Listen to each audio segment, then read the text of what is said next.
Welcome to Community Dialogues. Today I'm here with Jerry Sheetz, a member of the Kyoto community. Hey Jerry, how are you today? Hi, I'm good, Levi. Thanks for having me. Yeah, so we started these community dialogues, and it's an opportunity to talk to people from the Kyoto community about the things that they're involved in and their outlook on the community, and just to kind of keep conversations going about the state of our community and rural Iowa. And so today, inviting you, I was wondering if you could start by telling me a little bit about yourself and your family. Yeah. Of course, I was born and raised just south of town, and our connection, I know you and I have talked about it, where my dad and your grandfather were friends back in the day, and they were, my dad and his brother farmed together, and they were age 28 and 29, and they got drafted into World War II. Mm-hmm. So in just a matter of 6 weeks, they had to leave. Mm-hmm. And so their dad was unable to care for all their livestock and farm their ground. So he had an auction and sold everything they Mm-hmm. had. And but anyway, I thought that was a really big sacrifice they had to endure. But anyway, your grandfather and my dad ended up in the Philippine Islands Mm-hmm. together, along with I think it was Philip Morris, and Ott was his last name, and Irvin Berg. They ended up in the same camp together. We had some photos, but anyway, one thing that stands out about your grandfather is when my dad passed away, it was real sudden. He just was at home and he just Mm-hmm. died. And anyway, within a couple hours of him passing, your grandfather came out, and I always remember he said, "I don't know if this is right or not, but I just felt like I had to come Mm-hmm. out." And we really appreciated that, and that kind of showed their Mm-hmm. relationship Mm-hmm. they had. So, but anyway, I was raised south of Kyoto, went to Kyoto school. Well, first of all, I went to kindergarten in Kyoto, and then at that time, Clear Creek had a Catholic school, 1st through 8th grade. Well, I went from 1st through 4th, and then that school closed. Mm-hmm. So then I came to Kyoto from then on. But I remember 5th grade for me was really a struggle, learning and moreover fitting in Mm-hmm. with all the kids here that I didn't That's Didn't when know. the transition happened, was around fifth grade. Yeah, is when 5th you grade. came into the Kyoto, Yeah. the So Kyoto Elementary. Yeah, so the first semester for sure was really difficult for me, but then it got better Mm-hmm. as time went on. But then, yeah, then after went all the way through school, and then through school, my vision was to stay on the farm and farm, and so I did not go to college, and I started farming with my brothers and my dad. And anyway, the first 3 or 4 years I would do other odd jobs too to kind of make things work.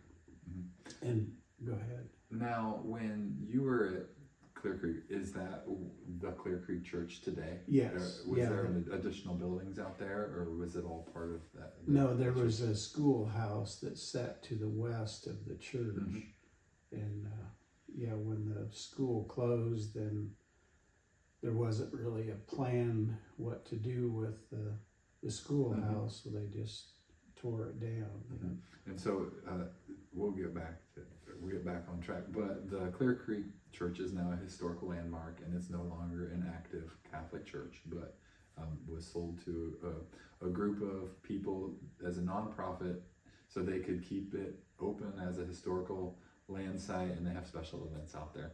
Correct. And yeah. so, as part of that community, the school had to come to Keota during the consolidation, and this brings to light something I was just hearing about last night at a Keota Child Care meeting. In the 1970s, there were 13,000 people in Keokuk County, and today there's just 10,000 people.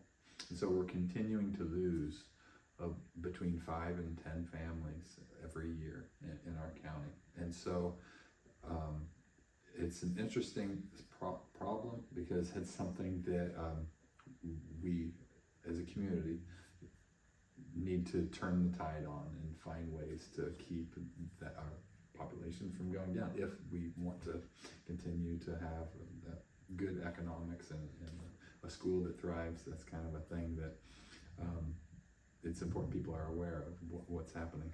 Mm-hmm. Now you were getting into your family life and farming, so we're an agricultural community, and so I'd like to hear more about. You said you and your brother began farming then when you were settling down. Mm-hmm. Yeah.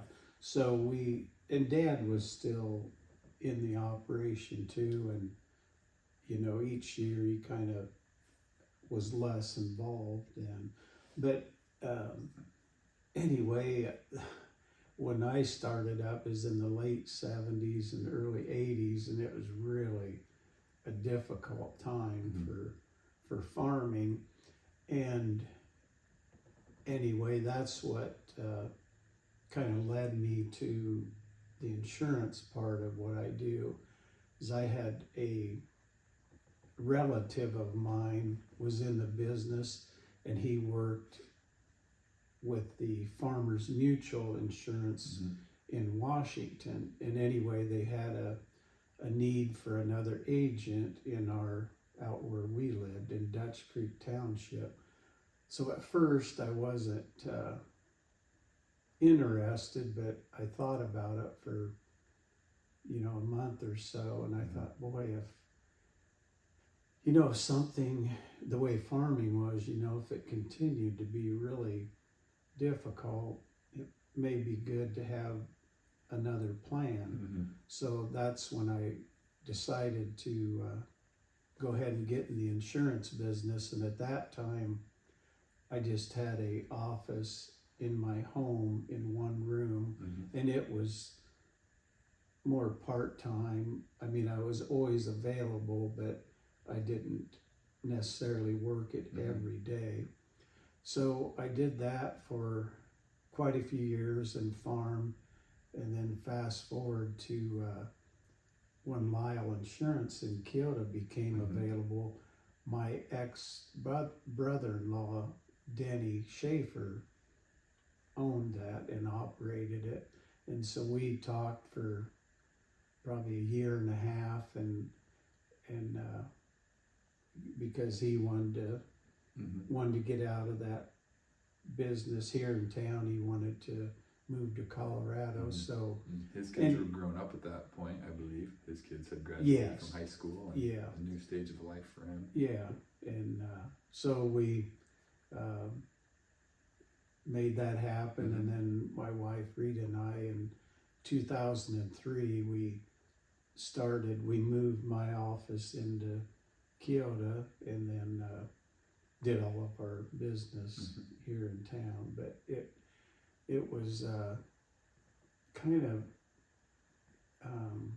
of a scary transition. Mm-hmm. It was a big deal for us, but as it worked out, it's the best thing we ever did. Mm-hmm. It really was a great opportunity, and we so enjoy it now. And what makes it so enjoyable for us is, just like you and your family, all the great people we get to work with. And it's sometimes not work to me. Mm-hmm. I really enjoy it, and it's really fulfilling and interesting, and to watch, just like you, watch you grow. You know, I knew you when you were a kid, and watch kids grow up, and so yeah, it's been really great.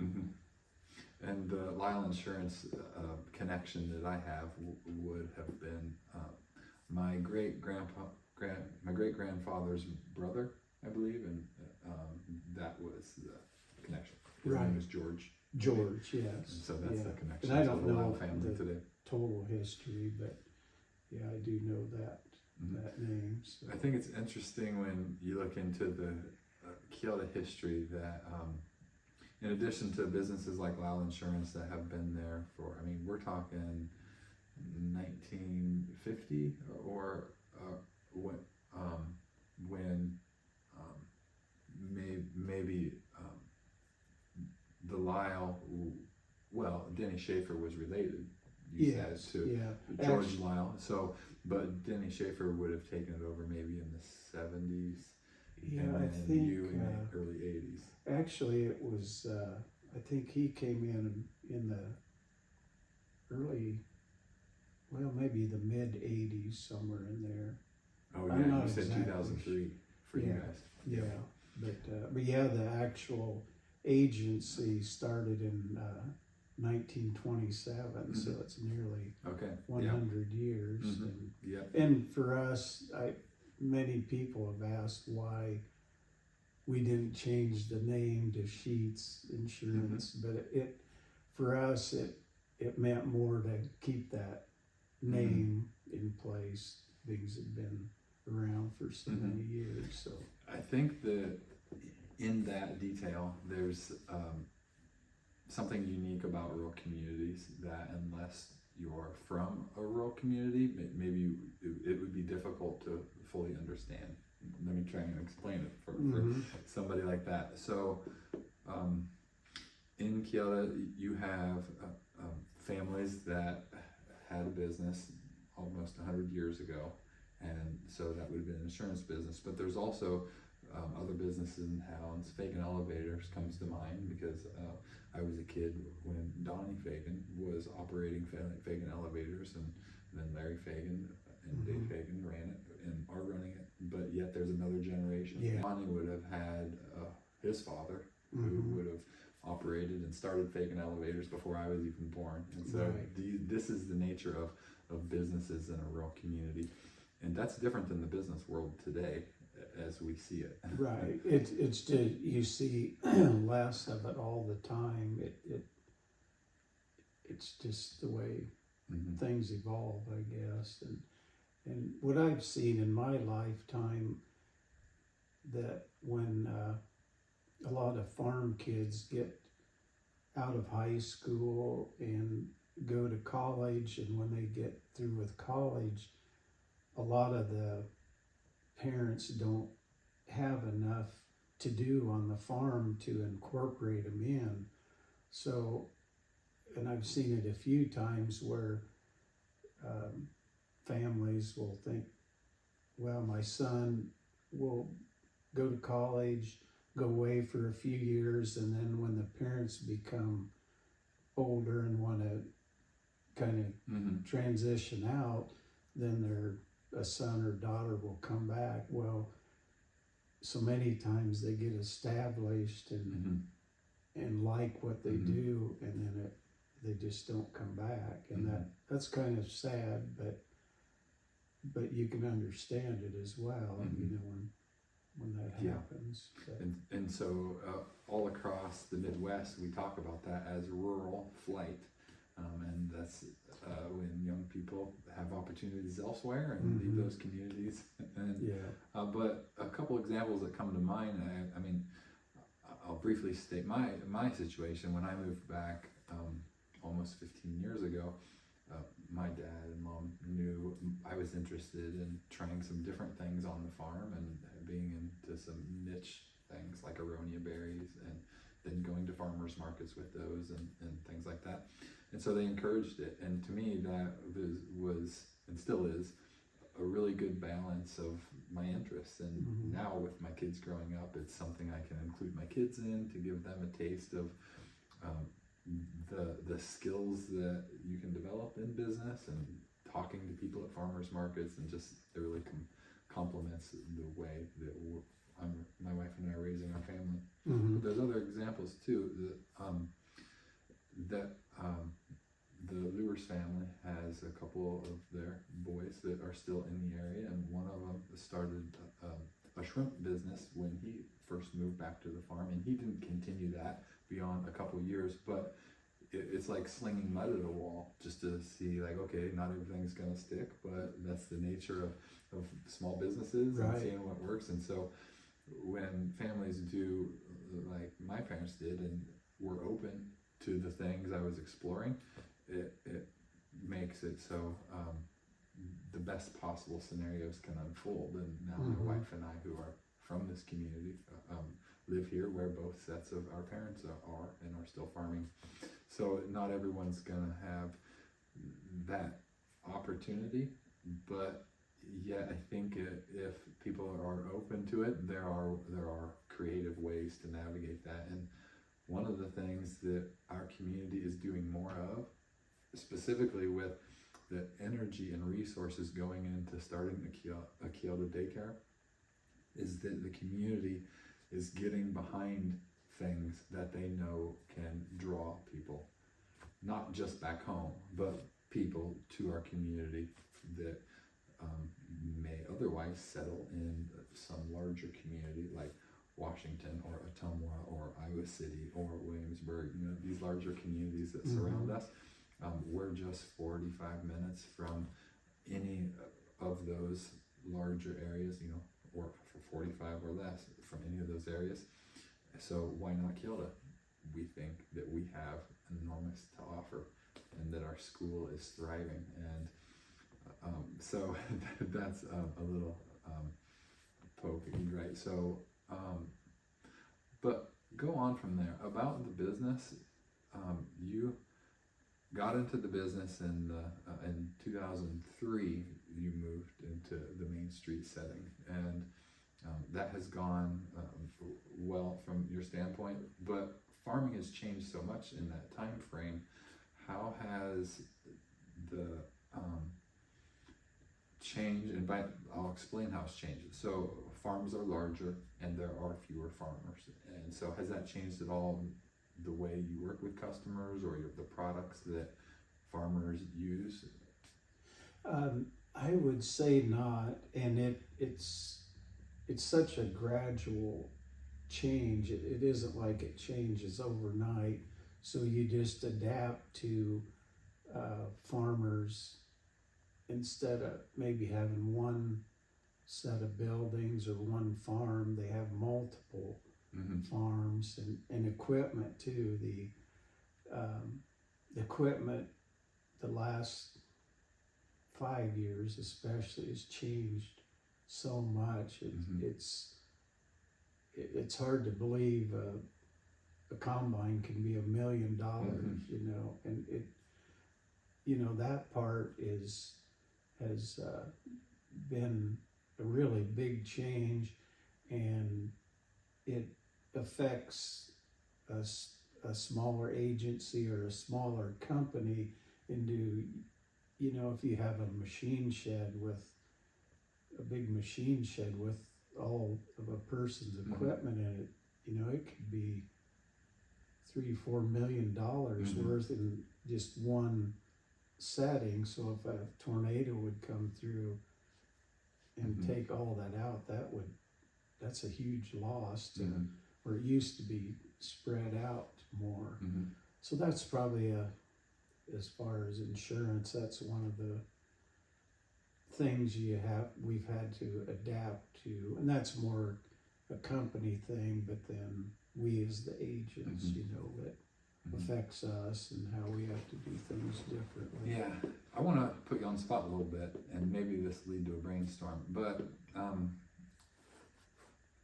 a few years ago, this thing called whole farm insurance came onto the scene, and I believe that was an effort to help farmers who have diverse enterprises that are smaller to be able to mediate their risk. And so as a farmer who has 1 acre of aronia berries and a half acre of tart cherries, I would be eligible to get an insurance product to protect myself that encompasses the risk on those endeavors too. And so tell me if I'm explaining this right, but a person could have, like I mentioned, a small shrimp farm that they have converted their hog building from, or small scale livestock because maybe they're growing their beef or pork to be antibiotic free or some niche like that, or organic. And so there are insurance products that have come along because of the increase in these kind of diverse enterprise farms, right? Right. A whole farm would be specific to like agricultural products, not necessarily livestock. I'm getting into this a little bit because if we could attract small scale farmers to our region that could have a niche thing that they're doing, there's examples of farmers in urban areas that make hundreds of thousands of dollars of profit off of 1 acre. Mm-hmm. Okay, so this isn't this isn't fantasy. Like, these are the opportunities, especially with the local food movements and the rising cost of things, eggs constantly being in the headlines these days, and so people want to support local and want to know where their food comes from. But if a farmer is truly into several niche small things, and so I'm not that farmer because I have the balance of the larger operation, but then a product like that may be more appealing because of that nature of several small things. Is that possible? Yeah, it is. But it is, but another thing is not all of these different types of products that people grow, there's so few that there isn't a coverage for them, just because it's hard to calculate a risk when there's so few examples out there. So that's another thing that kind of stops that type of coverage, because not every type of product you grow, there is a coverage for it. And this is all, it's through the government, these coverages for crop insurance. So that's kind of a point that it's hard to, just like you say, people can make a lot off of an acre. That's a lot of risk too on just 1 acre, so it's hard for a company to figure a rate for that.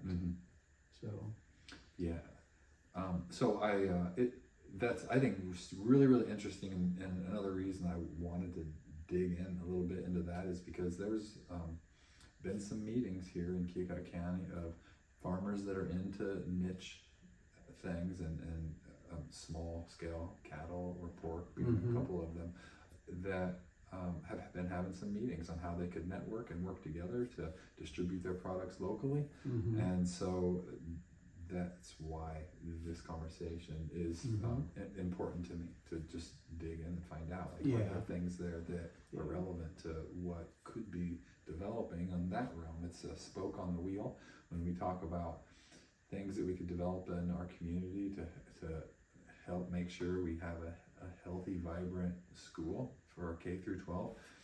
We've got the small scale agriculture, which could attract families in addition to the child care effort to get started in Kyoto. And then we just built a new pool that now, last summer was the first year of its grand opening. And so there's been efforts on our trails and parks and to improve those things. And Main Street is something that I'd like you to talk a little bit about, because when you drive down Main Street, anyone who was here 10 years ago would recognize there are more businesses on Main Street than there were a decade ago.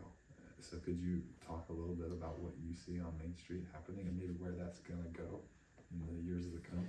Yeah, I agree with what you're saying. There are new businesses, and it's really, really good to see in our town, because for so many years we were kind of going the other direction. We were losing businesses, losing people. So it's really nice to see new businesses showing up in town. And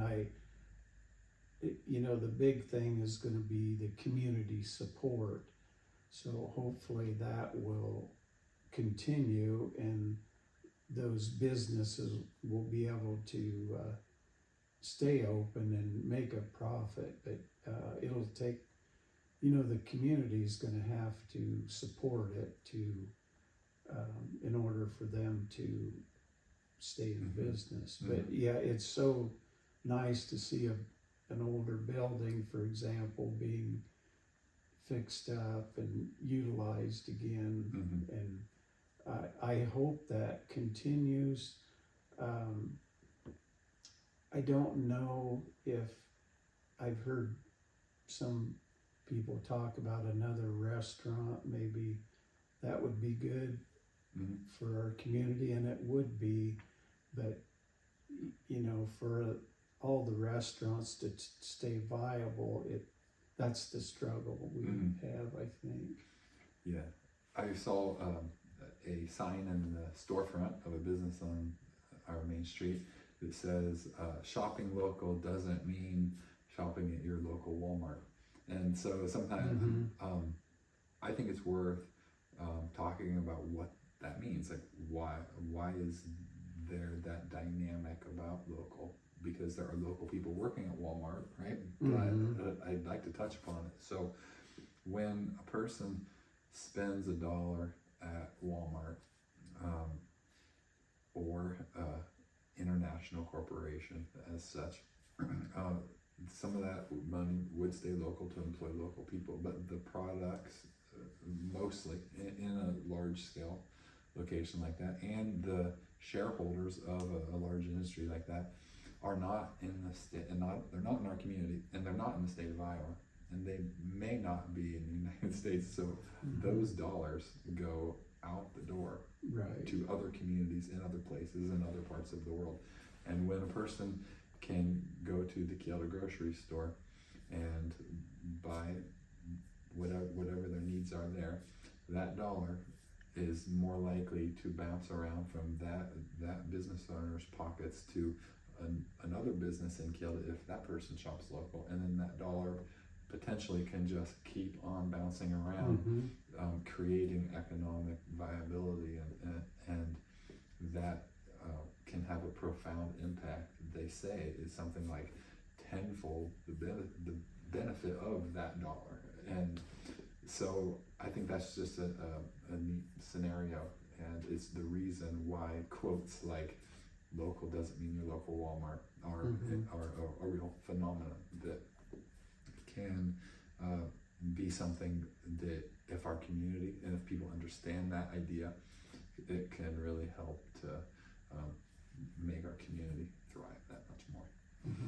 Yeah, I would agree with that, but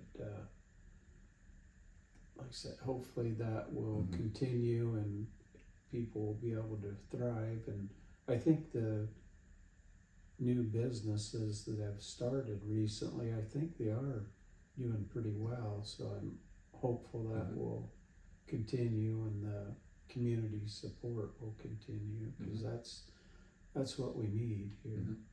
What do you think is, if you were going to predict the Kyoto community in a decade, what do you think it will have going for it at that time that is maybe on the horizon? Yeah, I think, and I've thought this for a number of years, I think our school has, if our school continues to do well, I think our our town will as well. I think our school is so important to our community, and I think if something were to happen to the school, that we would no longer have it in operation, I think that would really affect the community. Mm-hmm. So that's why my wife Rita and I, we've really tried to do a lot of things for the school the last quite a few years, and we love our school and our community, but the school is so important to us, and to be able to do everything we can do to help out. Mm-hmm. Mm-hmm. I want to bring I want to bring some teenagers in and talk to them at some point and have some of those conversations about what they think about the education they're getting, because it's very different than an education at a large school. We know, you and I know, that when we go to high school basketball games, that many of those kids are also in the speech and drama and in band and on other sports teams, and so that is a unique opportunity that in a large school kids would maybe pick one thing Right. and focus on, and so we see that as a huge pillar in our educational system. But that's conversation maybe to have with those kids. But Yeah, and I agree it's with very that. special. There's so many things that kids can be involved with in our Mhm. small school setting, where larger schools that you don't have that opportunity, or the opportunity's much harder Mhm. to get involved in. And I'll bring up one thing about our school that maybe not everybody realizes, but a few years ago, the insurance part of it, the school had a fire in the junior high gymnasium, and anyway, we had quite a few insurance folks that were on the scenes, and one adjuster especially, I had quite a few conversations with him, but he said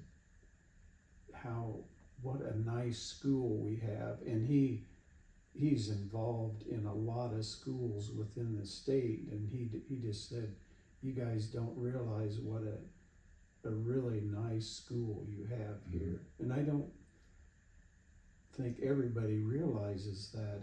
We do have really good facilities here, and that, that should be known more. Mhm. Mhm. So, And at this time, economically, there's a lot of unknowns, and so I think in the past there's been some hopelessness that they feel like, well, is the state going to shut down a small school? And I feel like as you visit with people in the community, there's this feeling now that we are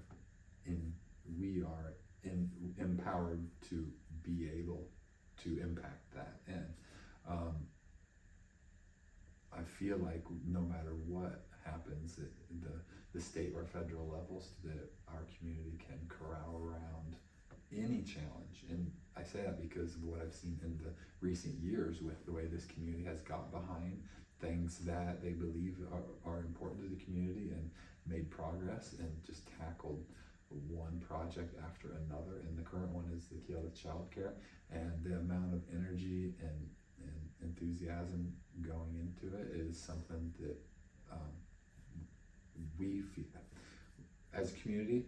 Like, there is no failure. There's only there's challenges, but we won't fail at these things, because we know the state of our entire community rests on some of these important pillars that we need to keep developing. yeah, and that's what I mentioned earlier, how fortunate we are as a business to work with such good people and generous people.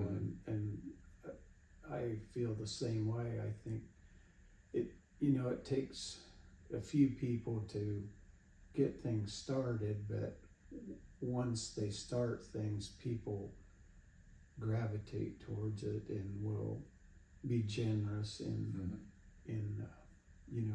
doing whatever it takes to accomplish a goal like that. Mm-hmm. So. Yeah. All right. Well, let's wrap up this session. We talked about a broad range of things, starting with our own family connections with our grandfathers and going through your business that you began in the early 2000s there at Lyle Insurance, and then we gravitated towards our community and the directions and the positive things that we see happening around us and on Main Street.